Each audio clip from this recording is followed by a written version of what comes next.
Hello and welcome to a special interview for The Wire supported by Glenlivet Books. 10 days ago in Hardwar at a Dharm Sansad, blood-curdling calls were made for the genocide of Muslims and ethnic cleansing. Hindus were told to do to Muslims what has happened to the Rohingyas in Myanmar. Never in my life did I think Indian citizens would turn on fellow citizens in this way. And yet that's precisely what's happened. So today I want to ask a simple, blunt question. What does it feel like to be a Muslim in Narendra Modi's India? My guest is one of India's foremost actors. Right through his life, he's had only one identity. He's been Indian. Religion has not mattered. But today, many of his own countrymen are thrusting a religious identity upon him. Joining me now is the well-known and highly regarded actor, Naseeruddin Shah. Naseeruddin Shah, at that Dham Sansad 10 days ago in Hardwar, blood-curdling calls were made for a genocide of Muslims, for ethnic cleansing, and Hindus were told to do to Muslims what has been done to the Rohingya in Myanmar. What did it feel like to hear your own fellow countrymen, your fellow citizens, calling for a massacre of your community? Well, the first reaction was anger. What is happening here is, I think, a concerted attempt to make Muslims feel insecure. It is starting from the very top, where Aurangzeb is being invoked, and Mughal invaders are being invoked, and the separatism seems to have become a policy for the ruling party. I was curious to see what would happen to these guys, and the fact that nothing happened to them is not surprising, because nothing happened to a person whose son trampled over the farmers. He's not been sacked, he's not been chastised, he's not been taken to task, he has not been asked to leave the ministry.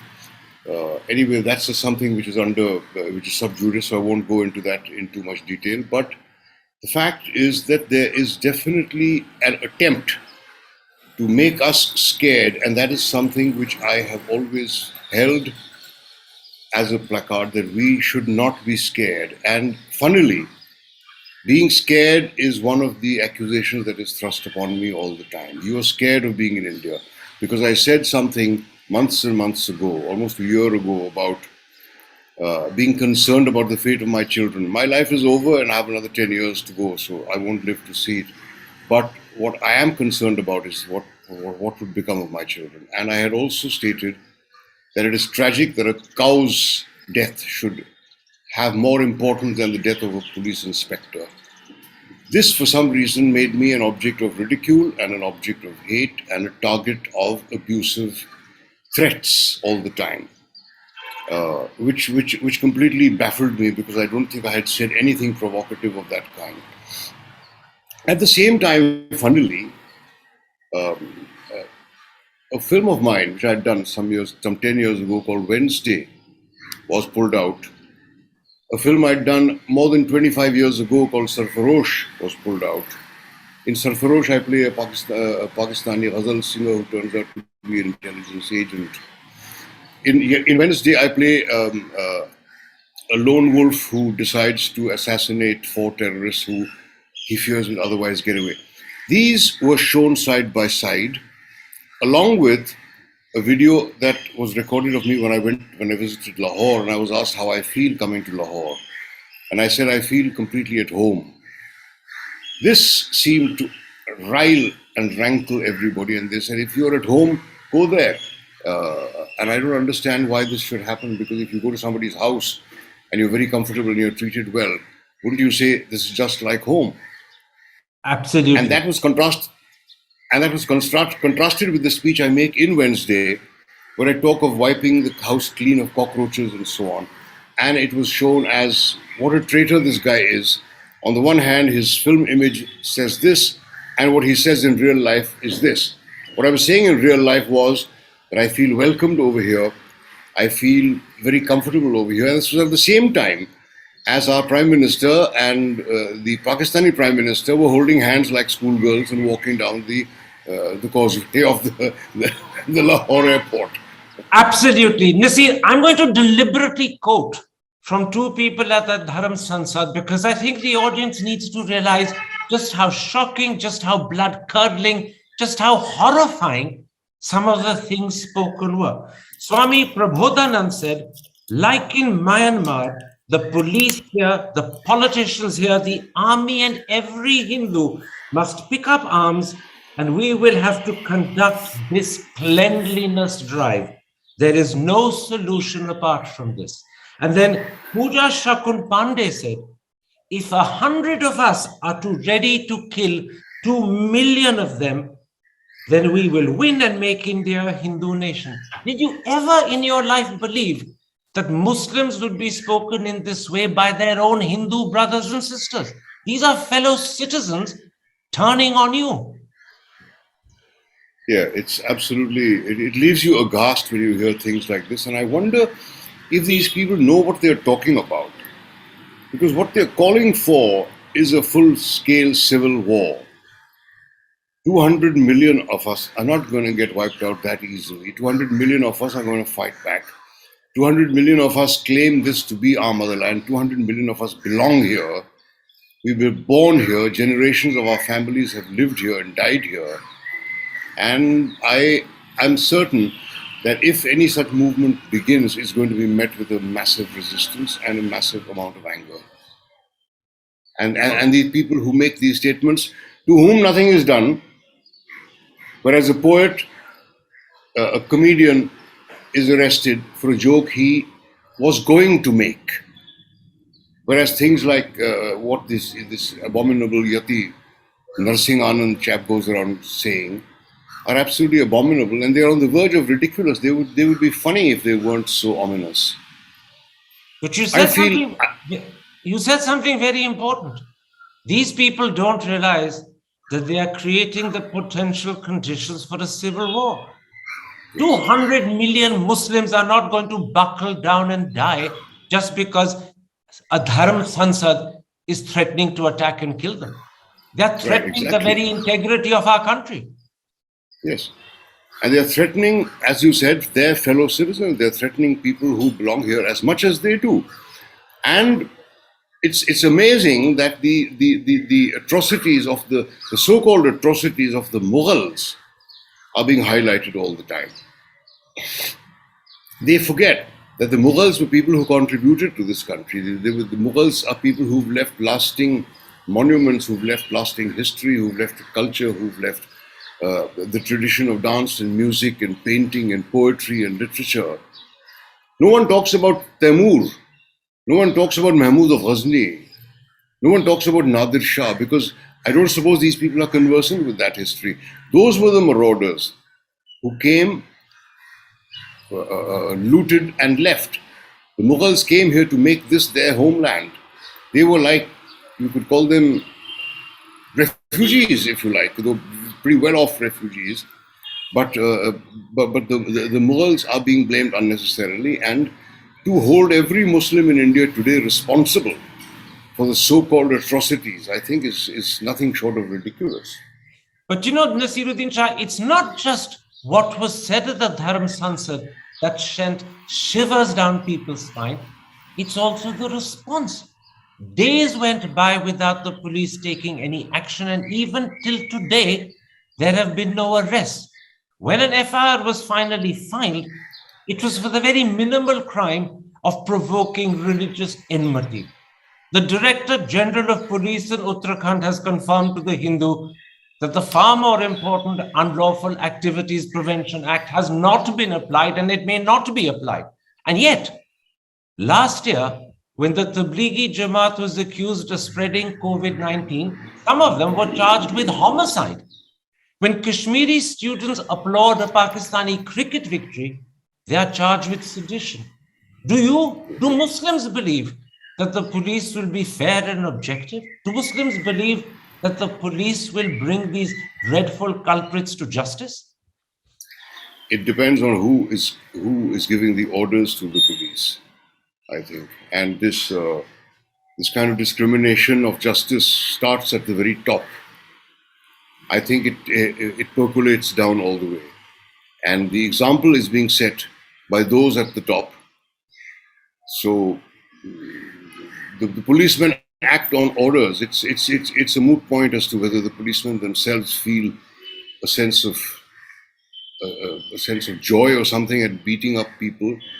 But obviously they do from the footage that we've seen during the lockdown. But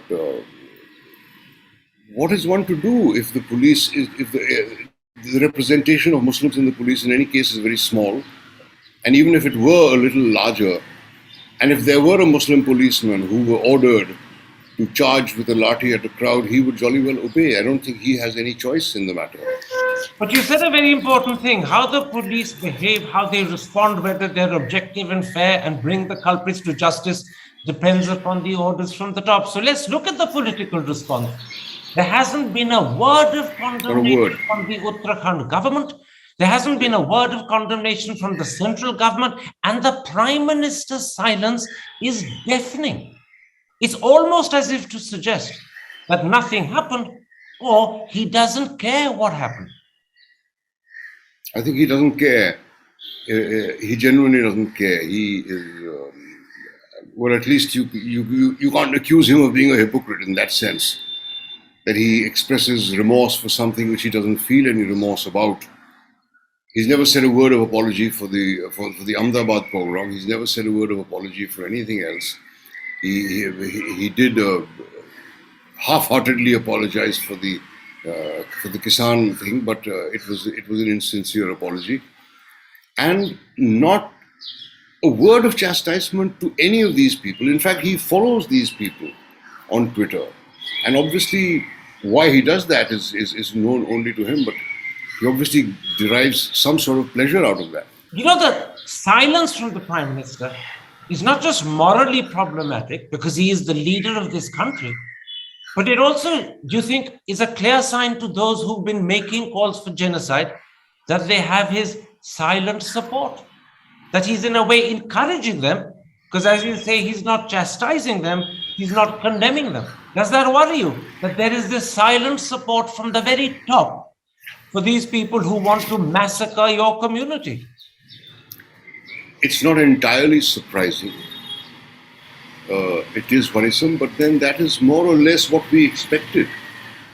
I did fear that it would come to this, though I must say that how things have turned out are worse than anyone's worst expectations. It's a problem. We have a leader who keeps silent in the face of such provocation, a person who claims to care for everybody, a person who claims to work for everybody's development, a person who says he has no problems against any religion, and yet he will parade his own religious beliefs to the accompaniment of zillions of cameras, of course, and at the same time find the time to run down, to issue a dog whistle about the Muslims. It's certainly worrying, but I really don't know what there is that one can do about that. But the sad part is that what happened in Haridwar is only the latest outrage against Muslims. For the last 7 years, since 2014, when Narendra Modi first became Prime Minister, Muslims have been repeatedly accused of love jihad. They've been subjected to cow lynching.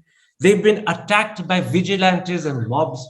And repeatedly and frequently, senior BJP leaders like Yogi Adityanath publicly taunt them. Have Muslims been reduced to second-class citizens in their own country? They are in the process of being reduced to second-class citizens, and it's happening in every aspect. It's happening in every field. It's also true that they say films reflect society or society reflect films. I don't know, but certainly what's happening in the film world is reflecting what is happening in the country. And this is an attempt to spread a phobia among the Muslims, and the Muslims must not give in to it. That is what I have always maintained, that we must not admit that this thing is frightening us, because if it comes to the crunch, we will fight back. That is a fact.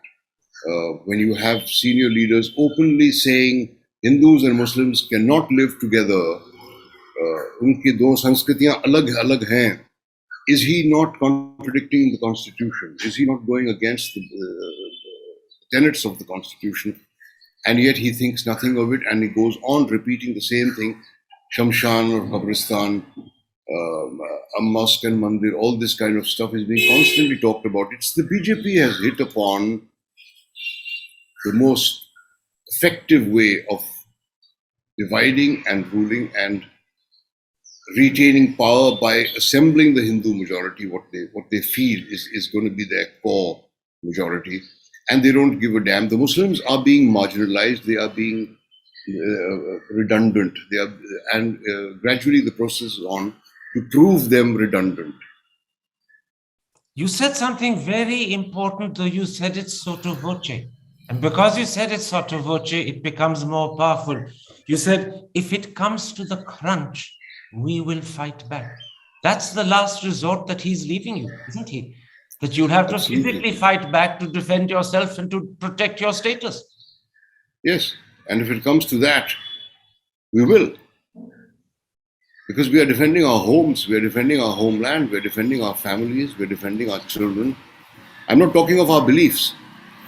Beliefs very easily get threatened. I mean, every now and then you hear Islam khatre mein hai. Now, of course, you're hearing Hinduism is under threat. I mean, how absurd can you be to believe a thing like that, or to even say a thing like that? When you outnumber us 10-1, and Muslims will outnumber the Hindus someday. I mean, what rate will we have to procreate to outnumber the Hindus someday? And why should we want to? Why should we want to? We are happy where we are. We've done our bit for the country, and we feel that we deserve to live in peace. I want to go one step further. Today, mobs will not let Muslims pray in Gurgaon. Mobs will not let Muslims sell vegetables and bangles in the villages and small towns of UP. Mobs will not let Muslims set up non-vegetarian food stalls in the cities of Gujarat. And in fact, in Gujarat, the Disturbed Areas Act will not let Muslims buy property in areas that are deemed to be Hindu. Do you find that the country you live in is becoming sharply polarized, and the divide between Hindus and Muslims is growing, often virtually every day? It is being encouraged to grow. It is being fed. If a natural hatred between two religions which preach different things, if that kind of hatred is natural, then shouldn't there be much more of a hatred and animosity between the Sikhs and the Muslims? At the partition, it was the Sikhs and the Muslims who were at each other's throats, who suffered at each other's hands, who saw the bloodletting being done by either side. And yet, today it is the Sikhs who open their gurudwaras to a Muslim group who wants to do their namaz. And a bunch of Hindu fundamentalists comes and disrupts the namaz. I think it's only the Sikhs who are noble enough to perform a gesture like this. I really wonder if the Muslims would reciprocate this kind of a gesture. I know you're not typical of Indian Muslims, but there's a question that I want to put to you, because I imagine it's a question that's been playing in your mind for a couple of years now. What does it feel like to be a Muslim in Narendra Modi's India? I feel very angry, and I feel very resentful.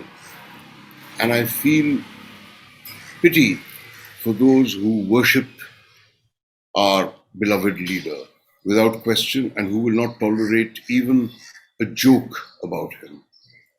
I do not feel insecure, because I know this is my home and nobody can drive me from it. I've done my place, I've done my work to deserve my place. But what makes me angry is the undisguised, visceral hatred that seems to rule most members of the ruling party. It's what bothers me, and I know for a fact it'll be harmful for them in the future. Let me put it like this. You were born in Barabanki, educated in Ajmer and Nainital. You're one of India's most highly regarded actors. Your brother rose to be deputy chief of the army. How do the two of you feel when you are repeatedly told, go to Pakistan? We laugh it off. I tell those who tell me to go to Pakistan to go to Kailasa. Why go to Pakistan? I mean, it's absurd. The Urdu is a Pakistani language, if you please. The word what is the word in Diwali ad? Mazhab? Tehzeeb? No, there was some. No, not Tehzeeb. Rivaj, which was Roshni ka Rivaj or something. People objected to a thing like that. Now, how absurd can you get? How many words of Farsi are there in the Hindi language, in the Urdu language, in the Marathi language, in the Gujarati language? How many words of Arabic are there in Urdu? Now, Urdu is mistakenly considered the language of the Muslims, as Javed Akhtar has repeatedly said, and it is not a language of the Muslims. It's a language of the Punjab. It's a language of Madhya Pradesh, of Uttar Pradesh. Unfortunately, Pakistan claimed it as theirs, which branded it as a Muslim language. But the main thing is, as a Muslim living in Narendra Modi's India, you feel angry and resentful. And that's right. And that's not a happy way for anyone to feel. No, it's not. When I see our Prime Minister making ludicrous scientific statements, when I see him, covering up the truth a lot of the time, when I see him dissembling facts, when I see him blaming what he's doing on his opponents, when I really feel that the kind of the coarse language that is used, it's as if the political discourse has never been so low in my living memory. Let's at this point broaden our discussion, because it's not just about what's happening to Muslims that I want to talk to you. I also want to talk to you about what's happening to India as a whole. Your wife is Hindu. Your children were brought up in a modern, secular, forward-looking outlook. How do you view the sort of country India is becoming? It's hard to say. It'll be interesting to watch. But I know for sure that it's important that we do not parade our religious identities. Oh, for the day when religion will cease to matter. But of course, that's a utopian wish. But when we were to get married, we consulted a family elder who said, I don't think there'll be any political problem, but there will be social problems. Whether the house will have a Hindu ethos or a Muslim ethos, whether alcohol will be permitted, whether meat will be eaten, etc., etc., etc. Whether Holi will be celebrated, whether Eid. We have, but he said there'll be no political problem. I remember him saying that. He was dead wrong. We have had absolutely no social problem. We have several friends who are married interreligiously. In fact, my children were surprised the first time they met a couple who were of the same religion. Because so many of our friends are Hindu Muslim or Muslim Christian or Hindu Christian or Jew and Sikh or something like that. So that was the kind of country that one hoped to bring them up in. And that was the kind of country we told them this was. This was the kind of country I was told this was. Where my father refused to go away to Pakistan. His brothers left. My mother's brothers left. Several of my family left.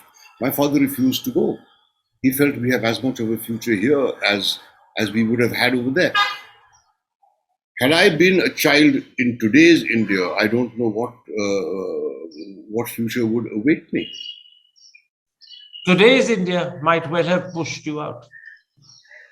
In fact, it might well have made you want to leave. It might well have done that, and but that is one thing I'm determined not to do. Run and hide is not my way, and I'm not going to do that. I don't care how many threats come my way. I don't care how much menace there is in the air. I will stick around and weather it, and I'll teach my children to do the same. You know, Naseer, you and I grew up in the 60s and 70s at a time when everyone got together to celebrate Eid, to celebrate Christmas.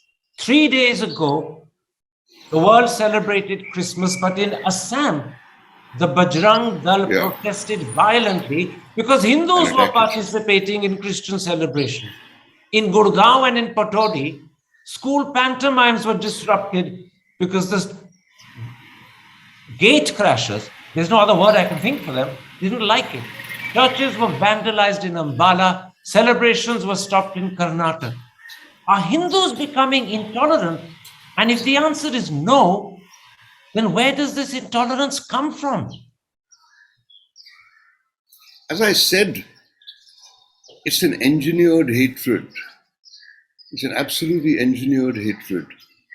The intolerance for each other's faiths, and faith, I think, is such a dangerous thing that it can cause you, it can drive you to extremes of violence. The churches being vandalized, mosques being vandalized. You can just imagine what would happen if someone attempted to do a similar thing to a temple. I don't think justice would delay in dealing with such a person. But nothing happens to these people who vandalize other places of worship. It's ridiculous. My God is bigger than your God, kind of thing, and you have no right to worship what you believe in. It's reaching the point of the absurd. You know, yesterday we discovered that Mother Teresa's Missionaries of Charity are not permitted to receive funds from abroad. And it transpires that this was announced on Christmas Day. Do you think that was just coincidental? Or do you think the date and the timing is deliberate and cunning? Another way of sending a crude message across to Christians. It's certainly deliberate. It cannot not be deliberate. Greenpeace funding has been stopped. Amnesty India's funding has been stopped. And so many others working for the benefit of society. They are being obstructed in every way. I simply am at a loss to understand why. Everything that is progressive seems to be anti-government according to the powers that be. The fact that a peaceful church service can be disrupted by violent mobs who sit down and start singing bhajans in there, which is, it's quite unthinkable. This kind of thing never happened before. And it obviously has its approval from the top. Or it would be stopped. It would be condemned. They would be punished. None of that is happening. None of that is happening. And none of it is likely to happen. And it's likely to get worse. But it's not just in terms of religion that our country is changing into something we could never ever imagine it would become. Just look what happens to people who are critics and dissent. They're charged with sedition. Look at Parliament. It's not just non-functional, it's become irrelevant. Look at the media. Large sections prefer to be lapdogs rather than growl and be guard dogs. And even the judiciary deliberately and consciously postpones cases that they know could embarrass the government. Is India's commitment to democracy the one thing that made us so proud when we were young? Our commitment to the constitutional values we gave ourselves, is all of that floundering? In some sections, it definitely is. It would be hasty to judge the judiciary because I suppose they work under tremendous pressures. But the Supreme Court has been asserting itself of late, which is a very hopeful sign. There is, despite the doom and gloom, I would say there are hopeful signs. And it would be premature to say that we are drifting away from democracy, though at times it does seem like we are living in George Orwell's 1984. It does seem like that, where the supreme leader, where you open the newspaper and you're greeted by the mirthless grin of the Big Brother, where 2 minutes of hate is celebrated every day, which is what is happening on Facebook and all these stupid social media things. 2 minutes of hate. It's not now 2 minutes of hate, it's 24 hours of hate, where I Love Big Brother is the anthem, where every citizen ultimately is compelled to say, I love Big Brother. It at times does feel like that, though it is too premature to, I don't know, because democracy is recent phenomenon in India. India has always, for the last, before 70 years ago, was a dominion. Before that, it was a bunch of royal Maharajas who kept fighting with each other after the Mughal period. So I think democracy is still finding its feet in this country, and this is perhaps one of the missteps that any person learning to walk will take. Absolutely. In his constitutional speech in the Constituent Assembly, Ambedkar called democracy a topsoil on a very different surface that may reject it. But before I end, you mentioned Big Brother. Let me talk about that for a moment. There is an aura and a cult of personality that's emerging. His own party has deified the Prime Minister. An army of trolls descend on you if you criticize him. And I notice that he only refers to himself in the third person. In the third person, yeah, that's fantastic. It's I mean, to have such a giant assessment of your own worth and to be so susceptible to flattery, to be so ill-informed on many things, to at one stage openly boast that he has had no education. He did this before he became Prime Minister. It's there on video. Maine koi padhai nahi ki, says he, which at that time was considered a very charming admission, but then it acquires ominous reverberations now, considering the things he said and done. His desire to be center stage everywhere. It's very close to another word I can think of beginning with M, which I won't say, but it's definitely he is being elevated not just to kingly but to godlike status, and that cannot be a good thing for any of us. We're coming to the end of this interview, but let me end with just one question. As you reflect on the sort of country India is becoming, how would you describe your feelings? Are you saddened? Are you disillusioned and disheartened? Or do you go further and feel a sense of despair? I have to dismiss the sense of despair, because then that leads to nothing. I'm saddened and I'm angered. I'm not so much of an optimist as to believe that things will set themselves right, but I'm what they call an agathist, that things will finally, things are not okay, but they will finally set themselves right, because their time moves in circles. No despot has lasted forever, and they have all come to grief, and sooner or later that cycle will come full circle in India as well. I may not be around to see it, and we may have to go through these living with leaders who believe in superstitions like banging thalis and all that sort of thing for another few years. But I'm certain that the wheel will come full circle. That is perhaps consolation. As they say colloquially, this too will pass. The only problem is we don't know when. And we don't know how long it'll last. Naseeruddin Shah, thank you very much for this interview. Take care, stay safe, and Happy New Year. Happy New Year, Karan. All the best.